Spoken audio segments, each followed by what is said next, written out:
and dangerous. Surfers brave its swells for a rush of adrenaline. But the water's force is not the only thing to fear. Beneath the surface, a deadly presence may be waiting to strike. Along South Africa's pristine beaches, a surfer falls victim to a savage attack by not one, but two great white sharks. Was he singled out by these deadly predators? Could he actually be a shark magnet?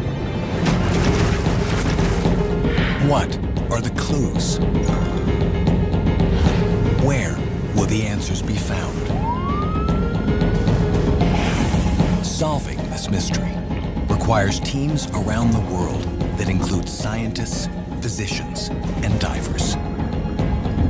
They'll need all of their skills to unravel the mysteries they find in the deep. These seasoned detectives will reopen attack scenes and shed new light on these tragic encounters.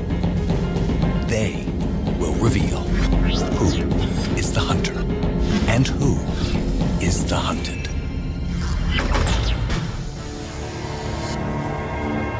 It is a July afternoon in South Africa.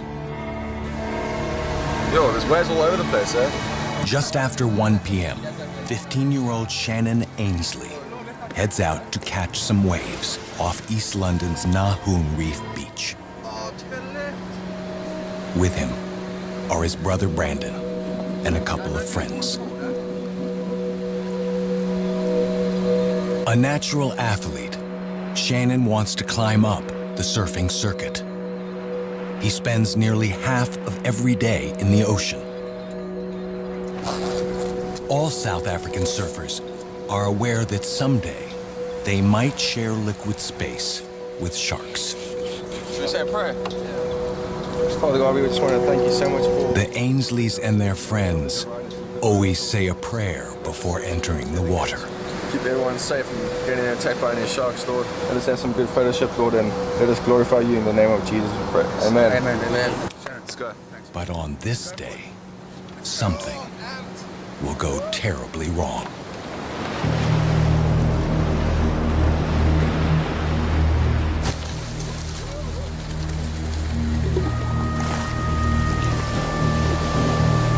Shannon paddles out. For about an hour, the surfers catch one tremendous wave after another. Then, the unbelievable happens. This is video of the actual event accidentally shot by someone on shore.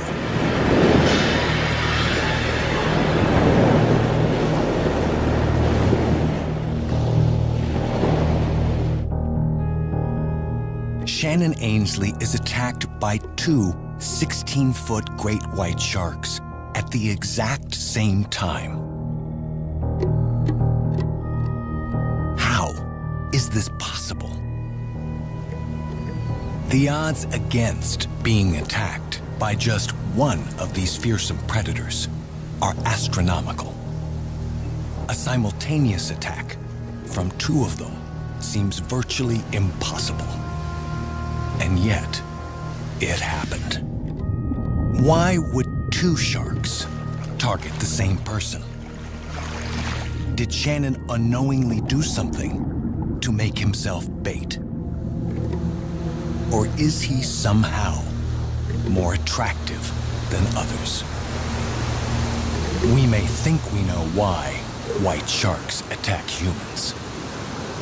But do we? An attack half a world away seems to provide a textbook case.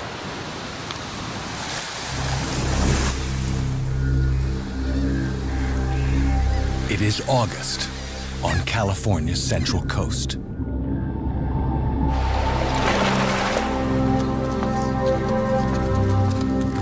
For years, college instructor Deborah Franzman has enjoyed the ocean near San Luis Obispo.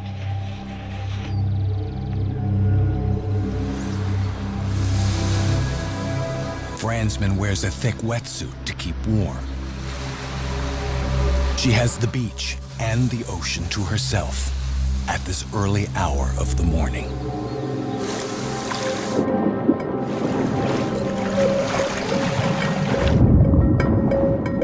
Fransman's strong strokes send her through the light chop. Surprisingly, none of the usual sea lions are present anywhere. Could they sense a danger that Deborah Fransman does not?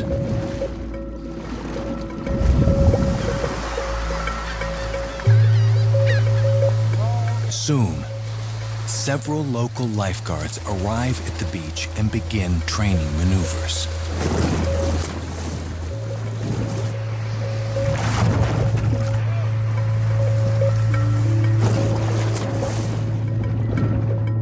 Fransman is about 75 yards out.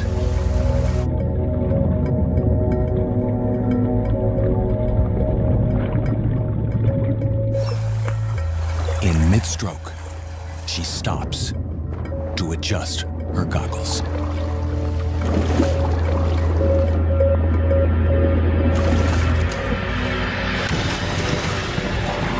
Suddenly, a crashing blow sends her reeling.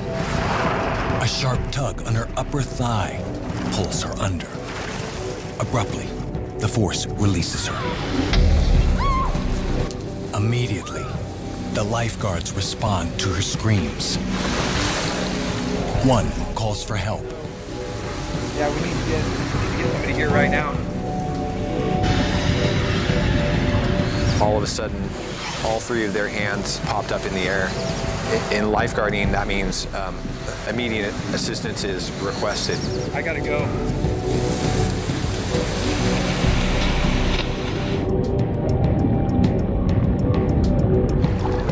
The other three reach Deborah and keep her afloat until the caller arrives.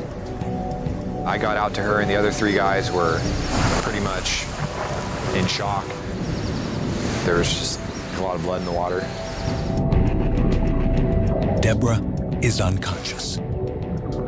As the lifeguards tow her back to the safety of the beach, the extent of Deborah's wounds becomes known. The laceration across both legs was really large. She's not breathing. Check your pulse. A huge crescent-shaped bite arcs across her body. She's still got no pulse. There was no doubt that this was done by a shark. A shark expert analyzed the bite area, and he said that the shark was probably between 17 and 20 feet. Only one predatory shark gets that big.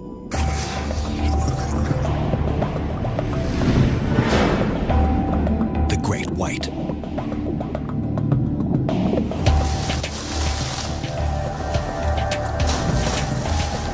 Great white sharks are true super predators, and they rule the food chain.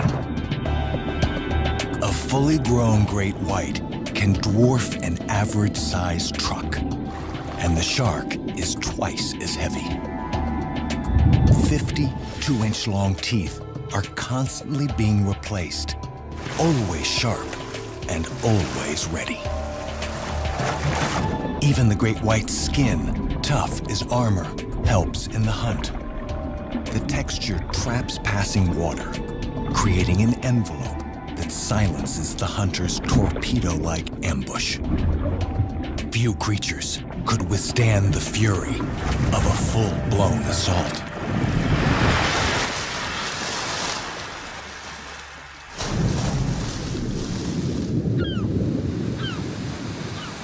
Deborah Fransman is dead before medical help arrives. Why had this woman been attacked? In many ways, her case seems all too familiar in its tragic details. It appears to support the theory that wetsuited swimmers and surfers, like Shannon Ainsley, are targeted because they look like the white shark's favorite prey, sea lions or seals. Could the sharks get confused?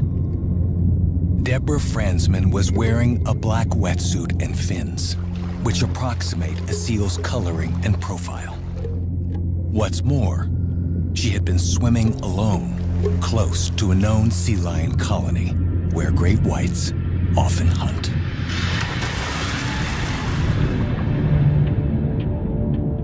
When great white sharks hunt these marine mammals, they are surprisingly cautious. Like any predator on the hunt, even the giant sharks can get hurt, and a fully grown seal can be a formidable foe.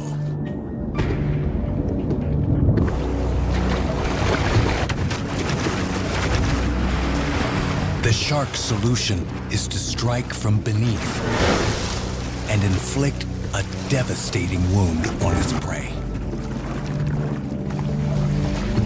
The predator then retreats to a safe distance while the unfortunate victim weakens or bleeds to death. Finally, the great white returns to claim and consume its meal. This might explain why the lifeguards found Deborah Fransman still floating there. But the reasons why she was attacked may not be as simple as they seem. And this popular theory that sharks may mistake people for seals does not fully explain key points of Shannon Ainsley's startling attack. There is no seal colony at the surf spot in South Africa. The sharks wouldn't come here to hunt them. And though Shannon wore a wetsuit, so did all the other surfers in the water that day. He no more resembled a seal than they did. What's more, great whites have been known to attack humans in places where seals are never found. Consider one attack that took place in the middle of the open ocean, far from any coastline that a seal might call home.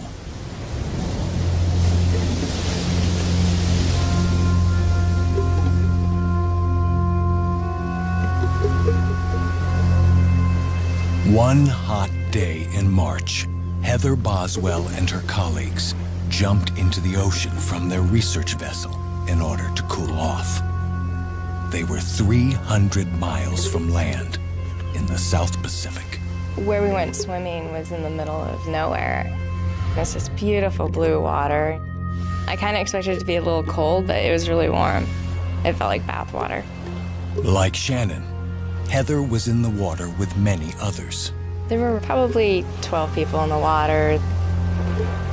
What happened next was caught on video by one of her colleagues on the ship.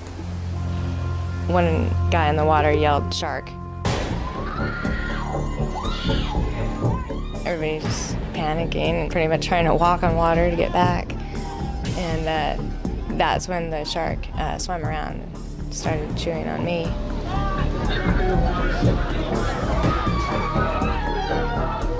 And I turn around to see what was happening, and I just see this huge dorsal fin just towering over me. It was like, I don't know, 3 feet tall. I tried to start swimming away, and then the shark just let go of me. Just then, a skiff that had been in the water to collect the bathers arrived beside Heather. I didn't even know that that skiff was there until they were like right in front of me. That's when the shark came back and grabbed onto my other leg and jerked me under the water. It was so powerful. It made me feel like a rag doll. I remember looking up, I was like, okay, I'm gonna die. And then before I knew it, the shark brought me right back up, right beside the skiff. 2 people reached down and grabbed my arms, and the shark clamped down to hold on, and I felt a pop. The shark got my leg, and they got me.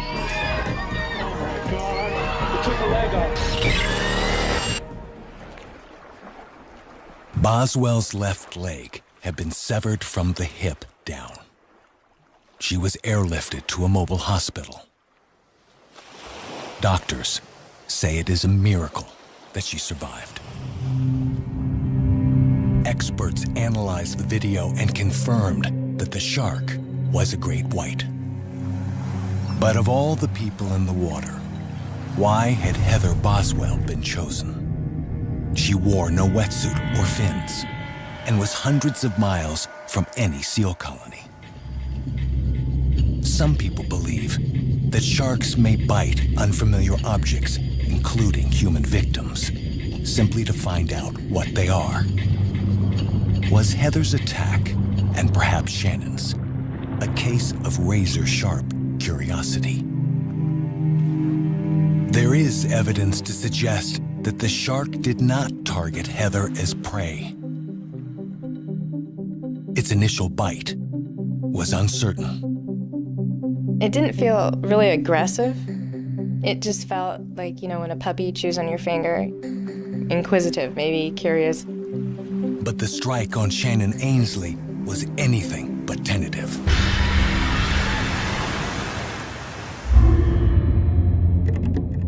The impact catapulted him several feet into the air.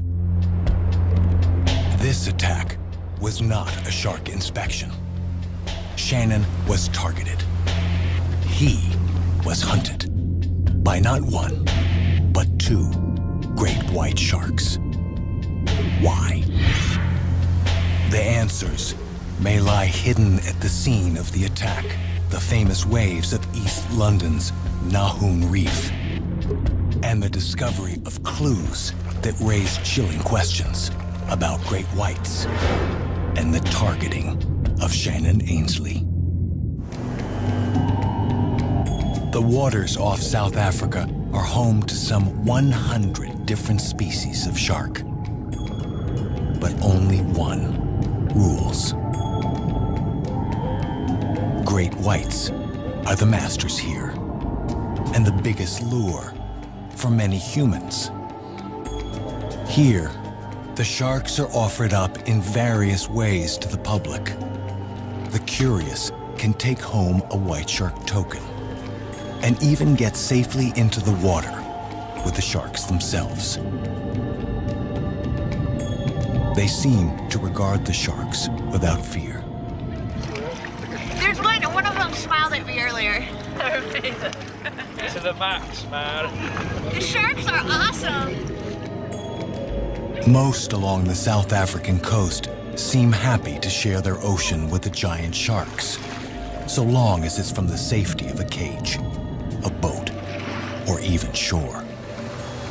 But many here choose to enter their realm with no more protection than a wetsuit.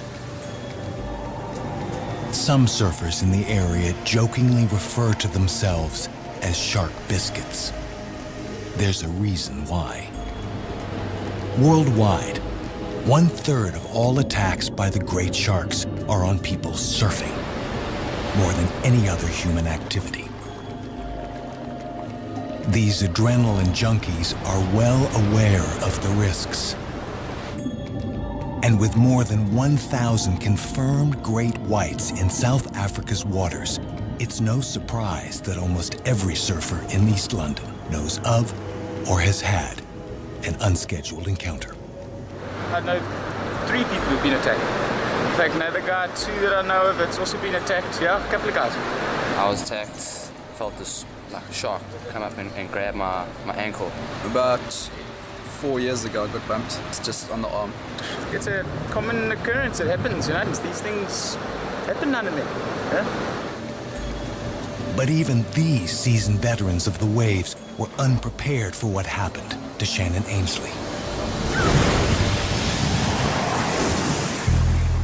How had 2 of these wide-ranging predators closed in on the same target at the same time when the ocean they prowl is so vast? Could the answers lie in the sea where the ambush took place? It was a clear day, very nice swell, blue water.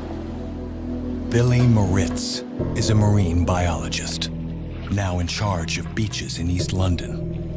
He's investigated many shark attacks on surfers. And what time of the day did it happen? Around about lunchtime. It was about 2 o'clock in the afternoon. Michael Scholl is also a marine biologist and the administrator of the White Shark Trust in South Africa. That's the reef where they surf. Shannon and his friends knew the best spot to catch the big waves, near the offshore reef that has made this beach a surfing mecca. How deep is it around there? It is not very deep there because of the reef. But around the reef, it's about 10-15 meters. Could the deeper water have meant cooler surf conditions? How cold was the water temperature when Shannon got attacked? It was on the 17th of July, and it was in the region of 14 degrees Celsius. That may seem cold, but it's actually a bit warm for the winter ocean. The day before Shannon was attacked, a westerly wind blew tropical currents toward shore. And the westerly wind does warm the water up a bit. That brings in the warmer water from the deep ocean. If the wind had brought the warm water into shore, could it also have brought the sharks? Most fish are cold-blooded and are highly dependent on the surrounding ocean temperature to survive. Great white sharks, however, can recycle the heat generated by their muscles to regulate their body temperature. This allows them to hunt in all types of conditions, from the warm reefs of the tropics to the chilly fjords of Norway. Warm water alone wouldn't bring them to shore. Whatever brought them, Shannon Ainsley never saw them coming.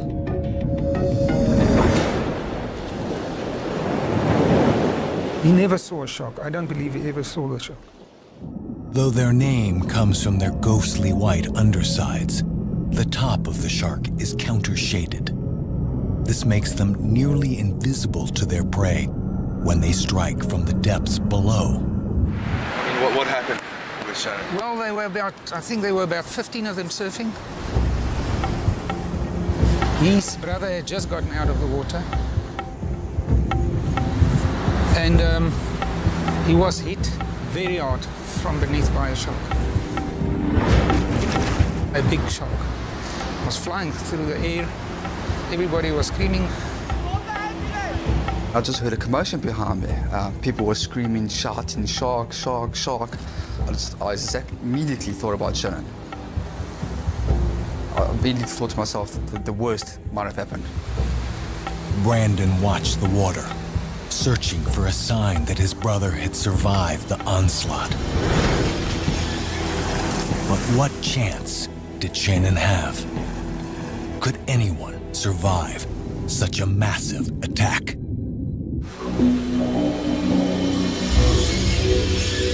The footage of Shannon Ainsley's attack gives no clear indication of the extent of his wounds. But the possibilities are horrifying. Just how much damage can a white shark inflict on its target? Halfway around the world, investigators consider the consequences of its fearsome design. This was an attack that occurred about 8 years ago. What are the odds of someone surviving something like that? Well, it really depends on where they're bit. Typically, surfers are bitten on the lower leg, and it could be a grave situation since a lot of the big vessels in your body are in your lower limbs. Dr. Scott Yerby is an orthopedic engineer who knows about shark bites firsthand. He was attacked by a great white while surfing off the coast of Northern California. This was my leg right here. Here's the quadriceps, and here's the hand injuries. Here's a different image of that same wound. I can't believe how straight it is. The doctor actually said that these wounds were cleaner than any scalpel blade he could ever perform. The key to their being able to cut through flesh and bone is having these teeth that are so sharp, and they're rather slender. It makes them almost like, sort of like razor blades. Professor Greg Erickson studies the comparative bite forces of predators at Florida State University. Even though these animals are dulling their teeth or breaking them, they have backup teeth behind here that kind of roll out like a conveyor belt. In a lifetime, we'll go through hundreds of sets. I mean, Scott, in many ways, this thing's the ultimate killing machine. Imagine poor Shannon Ainsley trying to survive an attack from 2 of these animals. As he searched the waves, Shannon's brother feared the worst. Then, Brandon caught sight of Shannon's surfboard. The damage did little to calm his fears. Finally, Brandon saw something he could hardly believe. I noticed that a few of the surfers were getting out, and I saw one last surfer. It was Shannon. Miraculously, Shannon Ainsley emerged from the waves alive. Somehow, he had survived the attack of 2 great white sharks. I never knew there were 2 sharks at the time. I only found out 2 days later when I saw the video. Even more incredibly, Shannon's injuries were minor. He walked away from his confrontation with 2 16-foot sharks with only lacerations on one hand. I feel so blessed because neither of the sharks came back for me and tried to attack me again. But why had they tried in the first place? Is it possible that Shannon unknowingly sent out a signal that called the predators directly to him? Great whites are armed with highly tuned senses that have pinpointed prey for millions of years. Which of them led the sharks to Shannon? Could it have been smell? Some in East London thought it was possible.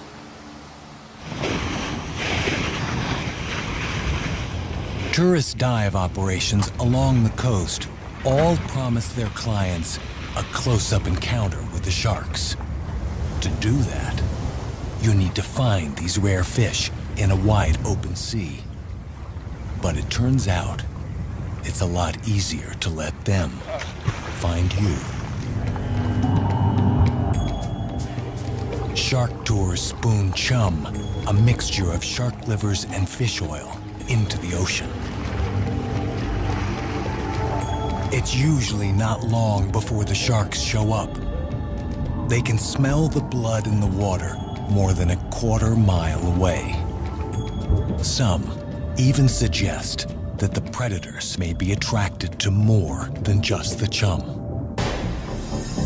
In addition to being the most lethal, great white sharks are also some of the most intelligent fish on the planet. Far from the mindless automatons of popular lore, they are as capable of learning and modifying their behavior as many mammals. In fact, they are the only fish anywhere that will actually raise their head out of the water to investigate the world above.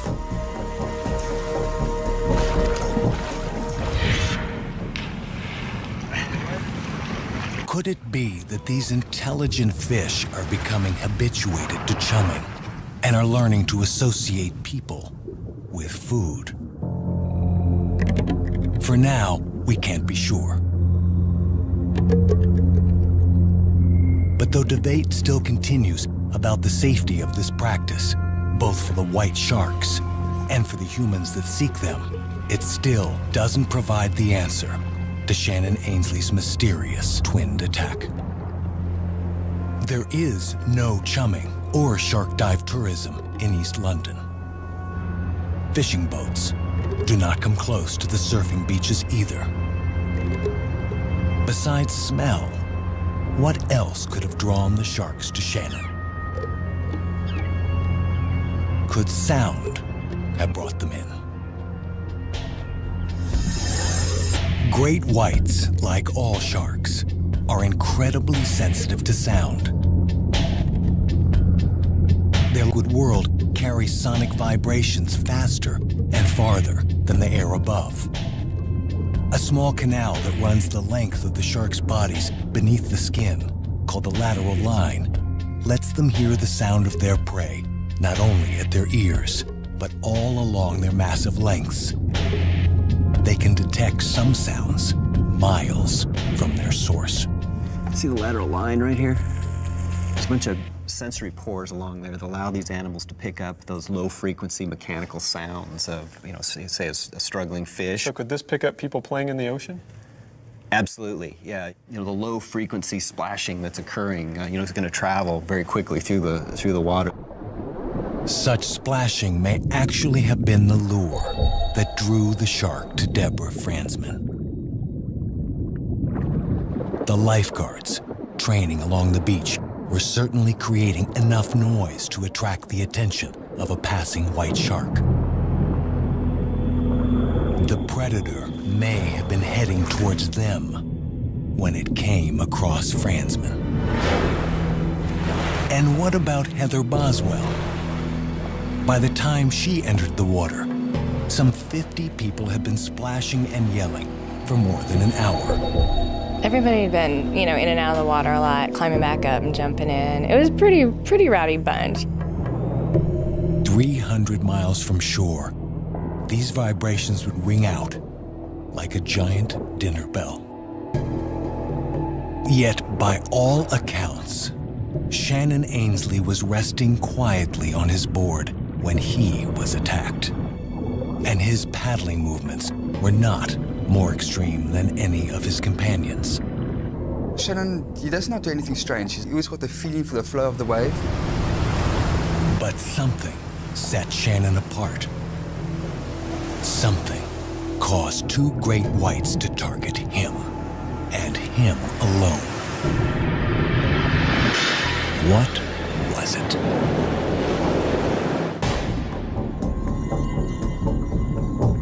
Great white sharks have been known to cover thousands of miles of ocean in just a few months. How did two of them end up at the same place at exactly the same time? Some may suggest it's simply a coincidence, but new evidence points to something else entirely. Shark coming up here on the left.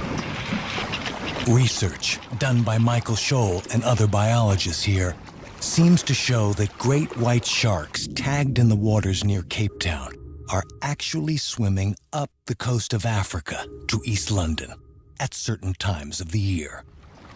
Namely, in June and July, just when Shannon Ainsley was attacked. But what could be drawing them towards East London? There is no sea lion colony here. There are no dive boats or chumming. Something else must be the attraction. Towards the first 2 weeks of June, we normally have the sardine run, where huge schools of sardines move up the coast. These sardine schools are trapped in a narrow band of cold water between the warm current and the land, and they come very close inshore. There's a huge feeding frenzy going on. You can actually see it swarming over the sea. You can see the birds diving, and you see the seals and the dolphins. It's one big feeding frenzy when the sardines move past here. Basically, you've got in one place the whole food chain kind of lined up. If you've got the little sardines, behind that you'll have the bigger fish, Cape salmon, tuna, and behind them you've obviously got the big sharks following the bigger fish. So it's basically a huge feast, all-you-can-eat buffet for just about every predator, and predators come from far into this area to follow the sardines. Could large numbers of white sharks also be following this movable feast? White sharks don't eat just seals. I mean, they eat mainly fish. A white shark grows slowly, and it's nearly a decade before an individual is able to tackle a seal or a sea lion meal. Until then, the sharks live almost exclusively on fish, especially oily tuna, until they gain the size and experience they need to turn their attention to larger prey. The sardine run would almost certainly attract large numbers of great whites. And if the sharks follow the sardines to East London in June, what happens if the giant schools move on and the sharks don't? The same conditions that drive the fish onward also bring the best surf of the year to East London. And that brings even more surfers. Could the sharks be lingering offshore just as the menu is changed? July is certainly the best month for surfing in East London.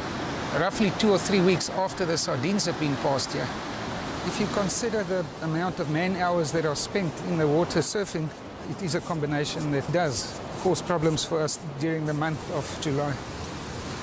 Shannon Ainsley was attacked on July 17th. Almost without exception, shark attacks in East London take place in July. But while the sardine run might explain how more great whites can end up in East London waters, it doesn't resolve why 2 of the sharks would attack the same human victim at the same time. Like many apex predators, great whites are often thought to be solitary creatures. But that, it turns out, is only part of the truth. Great whites seem to have a complex social structure, one that scientists are only beginning to study. And their interactions are not always cordial. Quite often, sharks may bear scars and bite marks that can be traced to other individuals in the same region. The wounds can be minor or severe and testify to a hierarchy that seems based on competition and intimidation. Heather Boswell thinks her attack may have something to do with this kind of behavior. When it first was turned on my leg, the shark was more curious, but by the time it came back around and bit me again, it was a lot more vicious. I don't know if it felt like it was going to lose me to the boat in the water. Maybe it was trying to compete. Definitely felt like a different kind of attack. Were the sharks that targeted Shannon competing in some way? Or were they cooperating?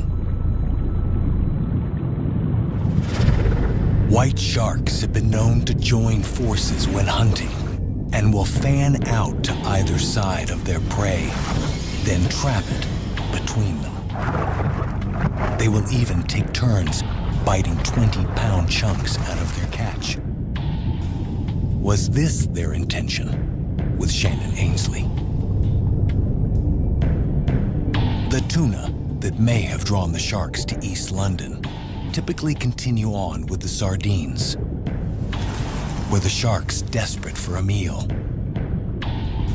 Or were they sending a message to something they regarded as a competitor for the now limited supply of prey?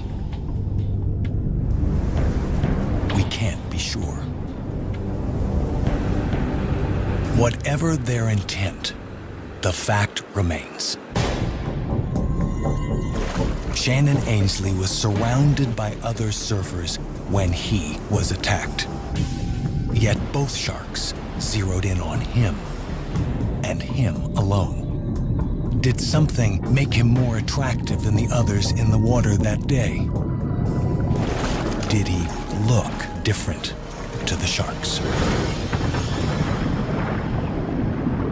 Great white sharks have remarkable visual abilities. They can see in color and also have what is called polarized vision. It's a feature that allows them to distinguish silvery or dark prey from the rest of the watery world. But their acute vision suffers as night approaches, forcing them to be more cautious and less active. This might explain why there are virtually no attacks on humans at night by great whites. The creatures may not hunt after dark. But the animals are designed to see extremely well during daylight hours. making it extremely unlikely that they confuse people with marine mammals.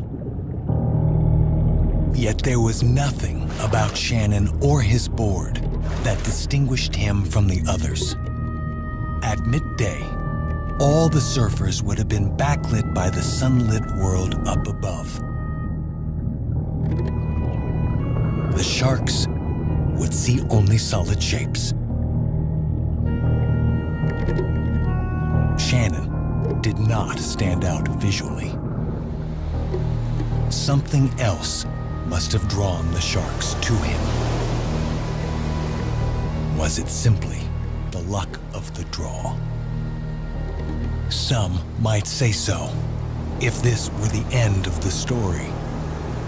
But unbelievably, Shannon Ainsley's encounters with great white sharks were just beginning. The fact that Shannon Ainsley survived an attack from 2 great white sharks is simply astonishing. How did it happen?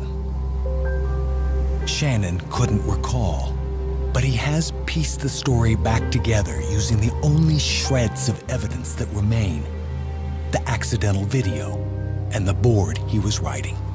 The one shark went from my board over here, and then the shark bit onto the board. One ended up with a mouthful of surfboard.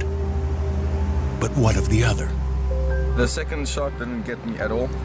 And as soon as the shark on the left-hand side bumped me into the air, the other shark sort of missed me. That may have made the difference between life and death. I think the shark on the left-hand side sort of saved my life, because if it didn't knock me into the air, the other shark would have put my head off. It's hard enough to believe that Shannon survived this bewildering attack. But unbelievably, 2 years later, Shannon was targeted again while surfing another South African break. I was just sitting on my board, and all of a sudden I just felt myself get picked up, and my board is flung up in front of me, and I fell back. I don't know how big the shark was, but it was quite a hard knock. Once again, he was singled out from all the other surfers in the water. And once again, incredibly, he received no major injuries. And while it borders on the impossible, there is evidence that there was yet another attempted attack on Shannon. There were about 40 people in the water when I paddled past this one guy, and then I turned around, and about 2 meters away from me, I just saw this shark just going crazy and savaging the surfboard or the surfer. Fortunately, the other surfer survived the assault, but was yet another shark gunning for Shannon. I don't know why sharks are always attacking me. What is it about Shannon that sharks find so attractive? Why do they hone in on him?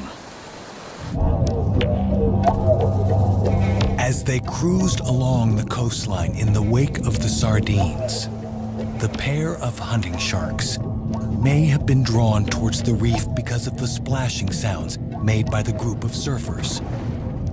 As they got closer, however, smell would be the next sense they would perceive.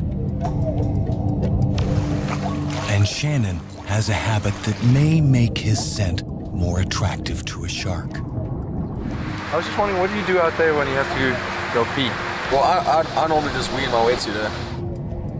Urine, like blood, is filled with agents that are easily detected by the shark's highly developed sense of smell. The fact that Shannon relieves himself while surfing doesn't distinguish him from other surfers. It's the number of times he does so. I just wee like 5 times in the surf. Shannon urinates repeatedly while he's in the water, increasing the odds that a shark might smell him. Could this greater concentration of bodily fluid have led the sharks to hone in on Shannon again and again? We can't be sure. But sharks do possess one other sense in their arsenal that may cause them to lock on Shannon. It's an extraordinary power, and and one that's completely invisible to us. Look at that. You can see these little pores here. These are the ampullae of Lorenzini. Those allow them to sense electromagnetic signals. Pretty amazing. Sharks, including great whites, have special sensors that can detect minute changes in electrical fields. This video was shot by a scientist who studies their electrical sensitivity. Buried under the sand, in the leftmost circle is a weak battery, and the shark zeroes in on it immediately. Corroding metal also emits an electrical charge, which may help explain why sharks sometimes bite the safety cages of divers. Their interest may be in the cage itself, not in its contents. The small canals, or ampullae, are so sensitive they can even detect the electrical charges of an animal's nervous system or its beating heart inside the body of their prey, like some deadly EKG machine. So do all living things give off electrical signals? Yes, absolutely. A human's electrical field is easily strong enough for a shark to detect. Do you think certain people may be more interesting to sharks than others? And I think the answer is probably yes. It is quite possible that some people maybe are more prone to being attacked by sharks. It makes you wonder if people give off different electromagnetic signals that are more attractive to sharks. Some scientists believe electromagnetism is the final sense a shark employs as it hones in on its prey. A great white shark rolls its eyes back in its head to protect them as it strikes its victim. But its sixth sense ensures that it never goes blind. Electromagnetism directs the bite of its awesome jaws. Could Shannon's electrical field, his aura, account for his strange attractiveness to the great predators? We may never know. Shannon, at least, is sure of one thing. He'll keep surfing regardless of whether his attractiveness is simply a statistical anomaly or the result of something we still don't fully understand. It's such a good feeling to just feel the water underneath your surfboard and just to ride the wave and just be free. And there are some things we can be sure of. Though the annual number of shark attacks has risen steadily over the past century, so has the number of people who are spending time in the predator's watery world. Precisely what causes any of these awesome creatures to attack us may always be a matter of speculation.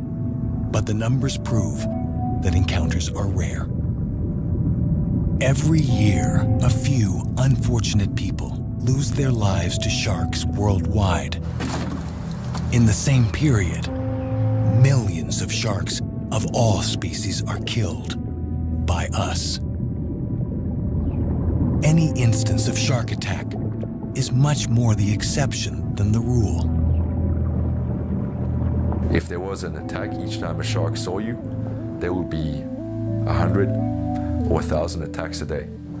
And that just doesn't occur. Though attacks are rare, when they do occur, they can be devastating. These awesome predators have ruled the seas for 200 million years.